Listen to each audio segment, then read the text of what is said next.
കരുവന്നൂർ തട്ടിപ്പ് കേസിൽ ഇഡി അന്തിമ കുറ്റപത്രം സമർപ്പിച്ചതോടെ സിപിഎം നേരിടുന്നത് സമാനതകളില്ലാത്ത പ്രതിസന്ധിയാണ്.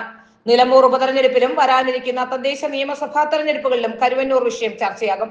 പാർട്ടി നേതാക്കളെ പ്രതികളാക്കിയത് രാഷ്ട്രീയ പകപോക്കലെന്ന സിപിഎം നേതൃത്വം ആരോപിക്കുമ്പോഴും വാദങ്ങൾ ദുർബലമാണ്.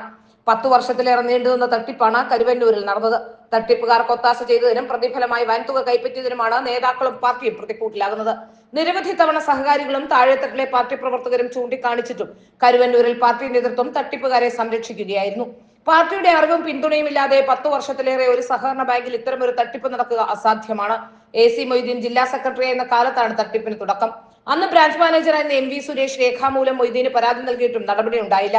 സുരേഷിനെ ബാങ്കിൽ നിന്നും പിന്നീട് പാർട്ടിയിൽ നിന്ന് തന്നെ പുറത്താക്കി. പിന്നീട് മൊയ്തീൻ മന്ത്രിയായപ്പോൾ K രാധാകൃഷ്ണൻ ജില്ലാ സെക്രട്ടറിയായി. രാധാകൃഷ്ണ ശേഷം MM വർഗീസും സെക്രട്ടറിയായി. ഈ സമയത്തെല്ലാം പരാതികളുമായി നിരവധി പേർ ഓഫീസ് കയറി ഇറങ്ങി. പക്ഷേ നേതൃത്വം അനങ്ങിയില്ല. തട്ടിപ്പിന് നേതൃത്വം നൽകിയ പ്രധാന പ്രതി ബിജു കരീമിന്റെ സ്ഥാപനം ഉദ്ഘാടനം ചെയ്തത് സഹമന്ത്രിയായിരുന്ന മൊയ്തീൻ തന്നെയായിരുന്നു. സഹകരണ വകുപ്പ് ഓഡിറ്റ് റിപ്പോർട്ടിൽ പലതവണ തട്ടിപ്പ് ചൂണ്ടിക്കാട്ടി. സർക്കാരും പാർട്ടിയുമെല്ലാം അതെല്ലാം മറച്ചു വെക്കുകയായിരുന്നു. പരാതി നൽകിയ പലരും പാർട്ടിക്ക് പുറത്തായി. ജില്ലാ സെക്രട്ടേറിയറ്റ് അംഗമായിരുന്ന AK ചന്ദ്രനാണ് പാർട്ടി കരുവന്നൂർ ബാങ്കിന്റെ ചുമതല നൽകിയിരുന്നത്. ചന്ദ്രൻ നേരത്തെ തന്നെ കേസിൽ പ്രതിയായി. പിന്നീട് ചന്ദ്രനെ പാർട്ടി പുറത്താക്കി. ബാങ്ക് സെക്രട്ടറി ആയിരുന്ന സുനിൽകുമാർ CPM നേതാക്കൾക്കെതിരെ മൊഴി നൽകിയിട്ടുണ്ട്. നേതാക്കൾ പറഞ്ഞിട്ടാണ് കോടികളുടെ വ്യാജ വായ്പകൾ നൽകിയതെന്നാണ് മൊഴി.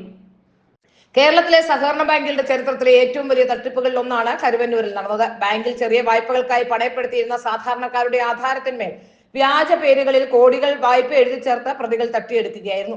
ഇതിലൊരു വിഹിതം പാർട്ടിക്കും ലഭിച്ചിട്ടുണ്ട്. പ്രതികളുടെ അക്കൗണ്ടിൽ നിന്നും പാർട്ടി ജില്ലാ ഏരിയ ലോക്കൽ കമ്മിറ്റികളുടെ അക്കൗണ്ടിലേക്ക് പണം കൈമാറിയതിന്റെ രേഖകളും ED കണ്ടെടുത്തിട്ടുണ്ട്. ഏതായാലും CPM-നെ സംബന്ധിച്ചിടത്തോളം ഇത് വലിയ പ്രതിസന്ധിയാണ് സൃഷ്ടിക്കുന്നതെന്ന കാര്യത്തിൽ യാതൊരു സംശയവുമില്ല.